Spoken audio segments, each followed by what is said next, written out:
একটা চায়ের দোকানে দুইজন বন্ধু গল্প করতেছিল এবং এই দুই বন্ধু বিভিন্ন বিষয়ে আলাপ করছে এবং নিজেদের ইনকাম নিয়েও আলাপ আলোচনা করছে। যে একই সময় আরেকটা লোক ওই চায়ের দোকানে ঢুকছে। তো ওই লোক চায়ের দোকানে ঢুকেই ওভারহার্ড করছে, কানে কানে শুনছে যে ওইখানে দুইটা ছেলে টাকা পয়সা নিয়ে আলাপ আলোচনা করতেছে। তো এই লোক কিউরিয়াস হয়ে ওই দুই বন্ধুর একজনকে জিজ্ঞেস করেছে যে ভাই আপনি দিনে কত টাকা ইনকাম করেন? তো ওই ছেলে, যে দুই বন্ধুর এক বন্ধু যে কথা বলছিল, সে বলছে যে আমার দিনে ইনকাম প্রায় $50 মতো। তো এই লোক বলছে দিনে ইনকাম $50, তার মানে মাসে আপনার ইনকাম প্রায় $1500। তো ওই ছেলে বলছে হ্যাঁ। তখন এই লোক যে মাত্র চায়ের দোকানে ঢুকছে সে বলছে যে আমি একটা পডকাস্ট শুরু করব, আপনি আসেন আমার পডকাস্টে, আপনি আমার প্রথম গেস্ট এবং আমার পডকাস্টের টাইটেল হবে কিভাবে মাসে $1500 ইনকাম করা যায়। তখন এই ঠিক চায়ের দোকানের পাশেই একটা ঝালমুড়িওয়ালা বসেছিল, যে ঝালমুড়িওয়ালা দিনে 5000 টাকার সেল করে, প্রত্যেক ঘন্টায় প্রায় 10 থেকে 20 প্যাকেট ঝালমুড়ি বিক্রি করে এবং প্রত্যেক প্যাকেট 10 থেকে 20 টাকা এরকম। তো দিনে প্রায় 5000 টাকার বিক্রি হয়, বা ইংরেজিতে বললে দিনে প্রায় $50 মতো বিক্রি হয়। তো উনি একজনকে ঝালমুড়ি বেচতেছিল, উনি ওটাকে বললো যে মামা এই ছেলেটা $1500 ইনকাম করে, ওকে পডকাস্টের জন্য ডাক দিল, আমিও তো $1500 ইনকাম করি, আমার দিনে 5000 টাকার ঝালমুড়ি বিক্রি হয়, তো আমার মাসে প্রায় $1500 আশপাশে হয়, আমাকে কেন ডাকে না কেউ? যে ঝালমুড়ি কিনতেছিল সে বললো যে আপনাকে ডাকেন না, কারণ আপনি ইনকাম করেন দিনে 5000 টাকার, আর এই ছেলে ইনকাম করে দিনে $50। দুইটা শুনতে একই মনে হয়, কিন্তু দুইটা আসলে এক না। এই গল্পটা আমি আপনাদের এই জন্য বললাম কারণ আমরা অনেকে ডলারকে ওভার ভ্যালু করি। আমি সবসময় মানুষকে বলে আসছি, যদি আপনার ইনকাম হয় মাসে $1000, সেই ক্ষেত্রে আপনার ডলারের আশা বাদ দিয়ে বাংলাদেশি টাকার দিকে যাওয়া উচিত, কারণ $1000 ইন্টারন্যাশনাল স্ট্যান্ডার্ডে কোনো টাকা না। $1000 যদি কারো ইনকাম হয়, বা আমেরিকায় $12000, $1000 মাসে, সো বছরে $12000 ইনকাম যদি কারো হয়, সে আসলে হোমলেসের পর্যায়ে পড়ে। আপনারা একটু গুগল করে দেখেন। বাংলাদেশে আমরা ওভার গ্লোরিফাই করি, বাট বাংলাদেশে আমরা জাস্ট ডলারের নেশায় বুঝি না যে $1000 আসলে টাকার অঙ্কতে অত বড় টাকা না। সো আমি চাই এই জিনিসটা আপনারা একটু ভাবেন। আজকের ভিডিওতে আমরা কিছু আইডিয়াস নিয়ে কথা বলবো, যে আইডিয়াসগুলো স্টুডেন্টরা ইমিডিয়েটলি ইমপ্লিমেন্ট করতে পারে টু স্টার্ট মেকিং মানি। চলুন শুরু করা যায়। 1 নম্বর লিস্টে থাকবে 3টা ট্র্যাডিশনাল টিউশনি, অথবা আপনি এখানে বসাইতে পারেন কোনো একটা কফি শপে পার্ট টাইম জব, বা এনি প্লেসে পার্ট টাইম জব। কোন জায়গায় ইম্পর্টেন্ট না, পার্ট টাইম জব। এখানে স্টুডেন্টরা ভুলটা কি করে আমি আপনাদের বুঝাই বলি। স্টুডেন্টরা ভুলটা যেটা করে সেটা হলো তারা ভাবে যে একটা টিউশনি আমি করতেছি, এই টিউশনিটা আমাকে মাসে 5000 টাকা দিচ্ছে, তাহলে আমি এক কাজ করি, আমি 10টা টিউশনি খোঁজার চেষ্টা করি, তাহলে আমার মাসে ইনকাম হবে 50000 টাকা। 50000 টাকা তো খুব ভালো টাকা। সো একটা টিউশনি করলে 5000, 10টায় 50000, আমি 10টা টিউশনি করি, আমার জীবন সেট। ভুলটা যেটা হয় সেটা হলো ওই 50000 টাকার চক্করে পড়ে আপনার যদি 50000 টাকা ইনকাম হওয়া শুরুও হয়, আপনার ওই পার্ট টাইম ব্যাপারটা আর থাকে না, ওটা ফুল টাইম হয়ে যায়। ওটা যখন ফুল টাইম হয়ে যায়, টিউশনি এমন একটা জিনিস যেখান থেকে আপনি গ্রো করতে পারবেন না। টিউশনি করে কেউ নতুন কিছু শিখে না, বা পার্ট টাইম জব করে কেউ অনেক আহামরি নতুন কিছু শিখে না। তো এই 50000-এর চক্করে পড়ে আপনি পার্ট টাইমকে ফুল টাইম যেহেতু বানায় ফেলছেন, আপনার হাতে এখন আর এক্সট্রা সময় নাই। এক্সট্রা সময় যেহেতু আপনার নাই, তো আপনি কোনো বিজনেস দাঁড় করানোর ক্ষেত্রে, বা নিজের নলেজ বাড়ানোর ক্ষেত্রে, বা নিজের স্কিল বাড়ানোর ক্ষেত্রে সময় দিতে পারতেছেন না। তো এই 50000-এর চক্করে পড়ে আপনার পুরো জীবনে যে আপনি মাসে 5 লাখ 10 লাখ টাকা কামাই করতে পারতেন, ওই অপরচুনিটিটা পুরো নাই হয়ে যাবে। কোনোদিন আপনি ওটা করতে পারবেন না, জাস্ট বিকজ আপনি শর্ট টার্মে 50000 টাকার দিকে দৌড়াইছেন। তো আপনার হাতে অপরচুনিটি থাকলেও আপনি কখনো 50000-এর দিকে যাবেন না, আপনি হাইস্ট 10,000, 20,000, 25,000-এর দিকে যাবেন। ওইটা পার্ট টাইমে থাকবে, যাতে করে আপনার হাতে এনাফ সময় থাকে, যাতে আপনি ওই এনাফ সময়টা দুইটা কাজে, হয় নিজের স্কিল বাড়ানোর ক্ষেত্রে, অথবা নিজের নলেজ বাড়ানোর ক্ষেত্রে, অথবা একটা ব্যবসা দাঁড় করানোর ক্ষেত্রে আপনি ইনভেস্ট করবেন। অলওয়েজ রিমেম্বার, আপনার মেইন ওয়েলথ আসবে আসলে ব্যবসা বানানোর দিয়ে। আপনার মেইন ওয়েলথ কখনো আসবে না আপনার সময়কে বিক্রি করে টাকা ইনকাম করা দিয়ে। তো সময়কে আমি বিক্রি করব টাকা ইনকাম করার জন্য, বাট বেয়ার মিনিমাম। যখন আমার মনে হবে যে আমার এনাফ টাকা হয়ে গেছে বাঁচার জন্য, তখন আমি আর আমার এক্সট্রা সময় দিব না। আমার এক্সট্রা সময়টা আমি তখন এই সাইডে দিব, যাতে করে আমার গ্রোথটা এক্সপোনেনশিয়াল হয়। Second, freelancing. Freelancing is glorified চাকরি। আপনি যদি প্যাসিভ জার্নালের স্টুডেন্ট হয়ে থাকেন, আপনি দেখবেন ফ্রিল্যান্সিং নিয়ে আমাদের একটা বিশাল কোর্স আছে, যেখানে আমরা 30 থেকে 35টা স্কিল শেখাইছি। বলে যে কোনো একটা স্কিল যদি আপনি শিখেন, আপনি ফ্রিল্যান্সার হিসেবে কাজ শুরু করতে পারবেন। ওখানে মার্কেট প্লেস নিয়েও ডিটেল ভিডিও আছে। সব স্কিল শিখবেন ফার্স্টে ওই 30টার ভিডিওর কোনো একটা দেখে, এবং তারপর মার্কেট প্লেসের ভিডিওগুলো দেখে আপনি কোনো একটা মার্কেট প্লেসে যাবেন। 2টা মার্কেট প্লেসে মেনলি যাওয়া যায়, হয় আপওয়ার্ক অথবা ফাইবার। 2টার কোনো একটা আপনি যাবেন, মার্কেট প্লেসে যেয়ে আপনি ফ্রিল্যান্সিং শুরু করবেন। বলতে অনেক সহজ, আসলে করতে একদমই এরকম সহজ ব্যাপার না, অনেক সময় লাগে। বাট যেই কারণে আমি এত সিম্পলিফাই করে বলতেছি, কারণ আমি চাই না যে ফ্রিল্যান্সিংও আপনার এন্ড গোল হোক, কারণ ফ্রিল্যান্সিংও কিন্তু আসলে চাকরি। অনেক মানুষ বাংলাদেশে আমি ফ্রিল্যান্সার, আমি নিজের সময়ে কাজ করি, এরকম ঢং করার কারণে অনেকে ধরে নিছে যে ফ্রিল্যান্সিং মানে মনে হয় খুব আহামরি জিনিস। এটা আসলে এমন কোনো আহামরি জিনিস না। এটা মেইনলি একজন বসের বদলে আমার 20টা বস থাকবে, 20টা বস আমাকে 20টা প্রজেক্ট দিবে। 20টা বস পৃথিবীর বিভিন্ন দেশে আছে, এই কারণে ওরা আমাকে অন্য কারেন্সিতে টাকা দিবে। যেহেতু বাংলাদেশের ডলারের টাকার মান অনেক কম, অন্যান্য কারেন্সি টাকার মান বেশি, তো ওরা যখন $1 দেয় আমি তখন 100 টাকা পাই, আমার একটু ভালো লাগে। বাট ফ্রিল্যান্সিংও কিন্তু আপনার টাইমের এক্সচেঞ্জেই আপনি টাকাটা পাচ্ছেন। ফ্রিল্যান্সিং আপনাকে আহামরি ক্রেজি রিচ বানাই দিবে না। ফ্রিল্যান্সিং করে 20 কোটি টাকা একা একা জেনারেট করে ফেলছে এরকম মানুষ বাংলাদেশে নাই। থার্ড, আমি চাই আপনি একজন কানেক্টর হন। নিজেকে আপনি একজন কানেক্টর হিসেবে ভাবেন এবং এটাকে একটা পার্ট টাইম জব হিসেবে ট্রিট করেন। একজন কানেক্টরের কাজ কি? একজন কানেক্টরের কাজ হলো বিভিন্ন মানুষকে কানেক্ট করানো। আপনি একটা ফেসবুক গ্রুপে দেখলেন একজন বলছে যে আচ্ছা, আমি যদি এমন একজনকে পেতাম যে ভালো ফ্রেঞ্চ শিখায় বা ভালো জার্মান শিখায়, আমার জার্মানি যেতে হবে, আমার হাজব্যান্ড বা ওয়াইফ অলরেডি জার্মানি চলে গেছে, ওর A1 ক্লিয়ার হয়ে গেছে, B1 এগুলো ল্যাঙ্গুয়েজ প্রফিসিয়েন্সি লেভেল ক্লিয়ার হয়ে গেছে, আমার হচ্ছে না, এরকম একজনকে যদি আমি পেতাম খুব ভালো হইতো। আপনি এরপর খুঁজে বার করবেন, এটা আপনার মাথার মধ্যে থেকে যাবে। আপনি রিসার্চ করতেছেন, আপনি নর্মাল আপনার জীবন কাটাচ্ছেন, হঠাৎ আপনি আরেকজনকে দেখলেন যে বললো যে আচ্ছা, আমার এক বন্ধু রিসেন্টলি এর কাছ থেকে জার্মান শিখছে, ও খুব ভালো জার্মান শিখায়। 2টা ডট পেলেন আপনি। এই 2টা ডট এখন আপনি আপনার মাথার মধ্যে মিলানোর চেষ্টা করবেন। এই লোককে ফার্স্টে যে জিজ্ঞেস করবেন, আচ্ছা তুমি কি জার্মান শিখাও? তুমি যে শিখছো ভালো করছো, একজন নাকি তোমার কাছ থেকে শিখে জার্মানি চলে গেছে, তুমি কি এরকম জিনিসপত্র শিখাবা অন্য কাউকে যদি আমি পাঠাই? ও যদি বলে হ্যাঁ শিখাবো, আচ্ছা তুমি যাকে পাঠাবো তার 20% আমাকে কি দিবা? বললো ওকে দিব। ওর তো এই মুহূর্তে কোনো স্টুডেন্টই ছিল না। এরপর আপনি অন্যজনের কাছে গেলেন যে আপনার 2 মাস আগে আপনার মনে ছিল সে জার্মান শিখতে চায়, এই দুজনকে আপনি যে মিলাইলেন, ওই যে 20% আপনি পেলেন,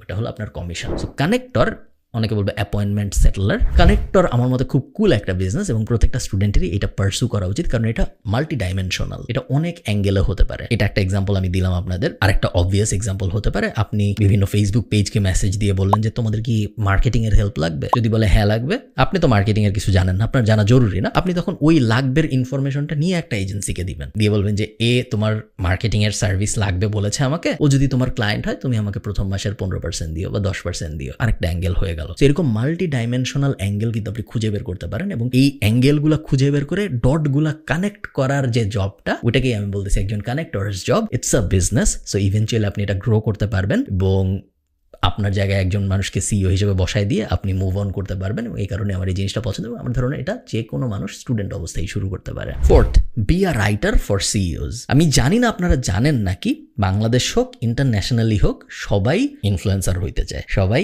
ক্রিয়েট করতে চায় কন্টেন্ট এবং সবাই ইম্প্যাক্ট রাখতে চায় সোসাইটিতে। তো একজন সিইওর বা একজন সি সুইট লেভেলের মানুষের বা একজন সিনিয়র কর্মকর্তার হাতে এত সময় নাই যে সে বসে বসে লিঙ্কডইনের জন্য কন্টেন্ট বানাবে বা সে বসে বসে ফেসবুকের জন্য কন্টেন্ট বানাবে, রিটার্ন ফর্মে কন্টেন্ট বানাবে, তারা তো সময় নাই। সো সে করে না, বাট সে কিন্তু চায়। এখন সোনালী ব্যাংকের যে এমডি, তার ইচ্ছা আছে, তার মনের গভীরে ইচ্ছা আছে, যে এক্সাম্পল হিসেবে বলতেছি, আপনারা ভাবেন না যে এক্স্যাক্টলি আমি সোনালী ব্যাংকের এমডির কথাই বলতেছি। তার মনের ভিতরে ইচ্ছা আছে যে লিঙ্কডইনে যদি আমার 1 লাখ ফলোয়ার থাকতো, যারা প্রত্যেক সপ্তাহে আমি আমার এই লম্বা ব্যাংকিং এক্সপিরিয়েন্স থেকে যা শিখেছি এটা আমি শেয়ার করবো, তারা অনেক দেখবে, সবাই এটা চায়, সবাই এটা লাইক করে, বাট অনেকে এটা রিয়ালাইজ করে না। অনেকে যারা রিয়ালাইজ করে তাদের হাতে তো সময় নেই যে তারা বসে বসে কন্টেন্ট লিখবে। তো আপনি কি করবেন? Be a writer for CEO's. আপনি এদের সাথে যোগাযোগ করবেন, আপনি এদের সাথে যোগাযোগ করে বলবেন যে ভাইয়া, আমি প্রত্যেক মাসে 2 দিন আসবো, একটা টেপ রেকর্ডার নিয়ে আসবো, আমি আপনাকে বিভিন্ন জিনিস জিজ্ঞেস করবো, আপনি আমাকে গল্পের মতো করে বলবেন, এরপর আমি বাসায় যাব, আপনার লিঙ্কডইনের জন্য আমি কন্টেন্ট সাজাবো, সুন্দর করে ফরম্যাট করবো, ইমেজ বসাবো, এই করবো সেই করবো, আমি পোস্ট করা শুরু করবো, আপনাকে একজন অথরিটি হিসেবে আমি দাঁড় করানো শুরু করবো। শুধু যে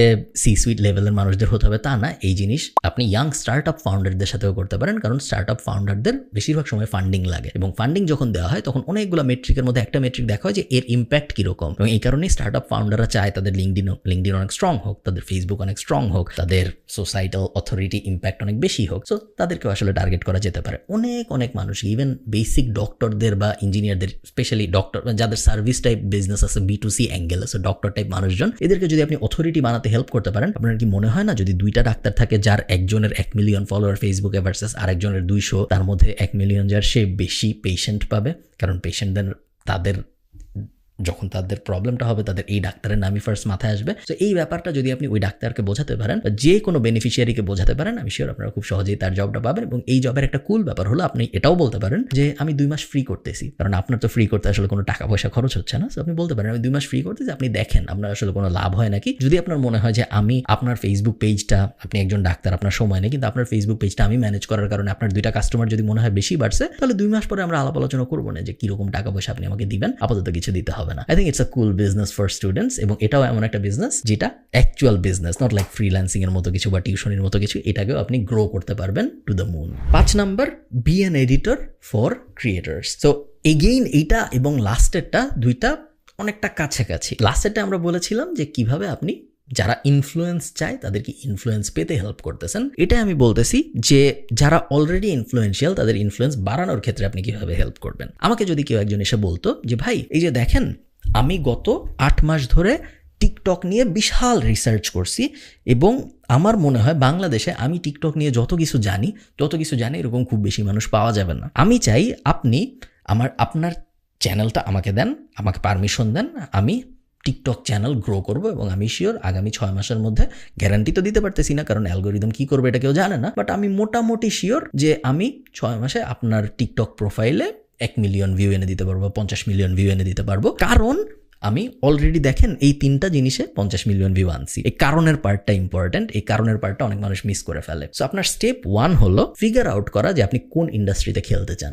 টিকটক আমি জাস্ট একটা এক্সাম্পল হিসেবে বলতেছি, টিকটক হইতে হবে জরুরি না, যে কোনো প্ল্যাটফর্ম হইতে পারে। কোন ইন্ডাস্ট্রিতে আপনি খেলতে চান এটা ফার্স্ট আইডেন্টিফাই করা। সেকেন্ড, ওই ইন্ডাস্ট্রিতে নিজের কিছু এক্সাম্পল রেডি করা। আপনি ডাইরেক্ট এসে আরেকজনকে বলতে পারেন না যে ভাই তোমার কাজ আমি এখন থেকে করবো, তোমার কাজ দিয়ে আমি শিখবো যে আসলে আমি যা যা থিওরি পড়ছি তা হয় নাকি, এরকম হলে হবে না। আপনার এক্সাম্পল দেখাইতে হবে যে এই ইনস্টাগ্রাম পেজটা 0 থেকে 10 মিলিয়নে বা 2 মিলিয়নে বা 50,000 সাবস্ক্রাইবারে আমি নিয়ে আসছি গত 6 মাসের ভিতরে এবং এই 10টা স্ট্র্যাটেজি আমি ইউজ করছি এই 50,000-এর মধ্যে আসতে। এই কারণে তোমারটা আমাকে দেওয়া উচিত, কারণ যেহেতু আমি এই 10টা স্ট্র্যাটেজি ইউজ করে এই ইনস্টাগ্রামকে 0 থেকে 50,000 ফলোয়ারে আনতে পারছি, এই কারণে এই সেম 10টা স্ট্র্যাটেজি ইউজ করে তোমার অ্যাকাউন্টকেও আমি 0 থেকে 1 লাখ ফলোয়ারে নিতে পারবো। এই ফরম্যাটটা ইম্পর্টেন্ট। সেই ফরম্যাটটা ফিগার আউট করে আপনি যদি কাজ করা শুরু করেন, again this can be a very cool business for students.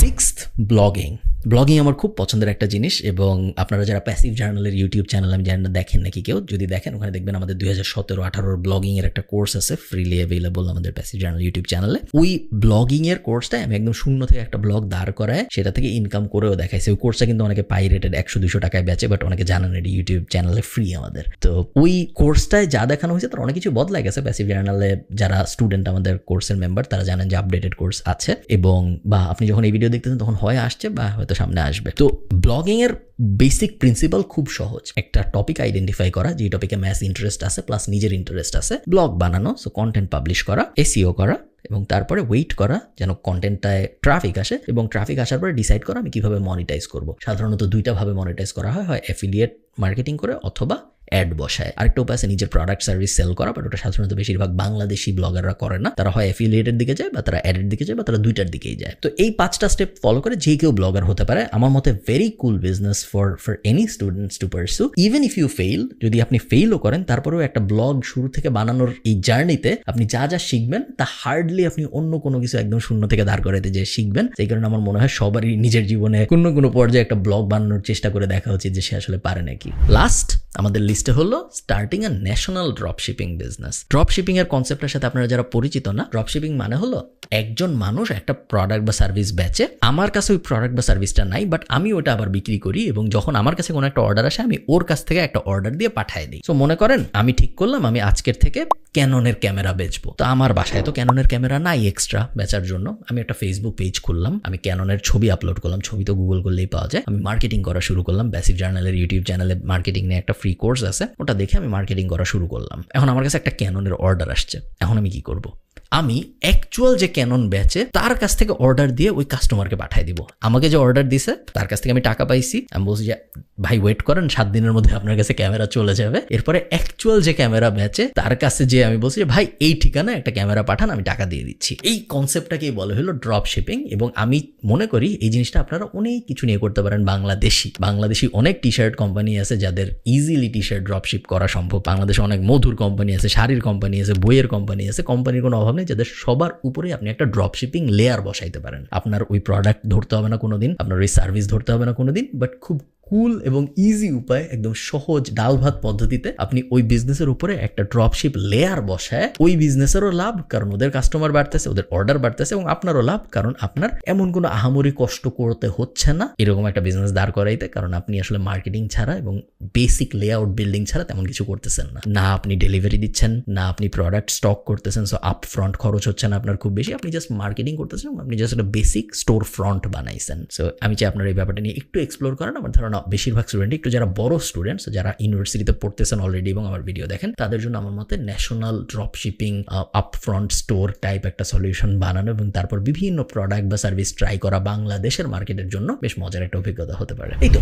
এগুলো আমার মতে খুব ইন্টারেস্টিং কিছু উপায় স্টুডেন্টদের টাকা আয় করার জন্য। আবারও আমি মেইন ফিলোসফিটা বলে রাখি আপনাদের, অবশ্যই এন্ড গোল হইল বিজনেস দাঁড় করানো। এন্ড গোল এইটা না যে ইমিডিয়েটলি আমি কত বেশি টাকা আয় করতে পারি, এন্ড গোল হইল প্রপার ফরম্যাটে প্রপার বিজনেস দাঁড় করানো, যেন ইভেনচুয়ালি আমার অনেক টাকা আয় রোজগার হয়। এই ব্যাপারটা আপনারা ভুলবেন না। ভালো থাকেন, সবার সাথে দেখা হবে পরে কোনো একটা ভিডিওতে। টাটা।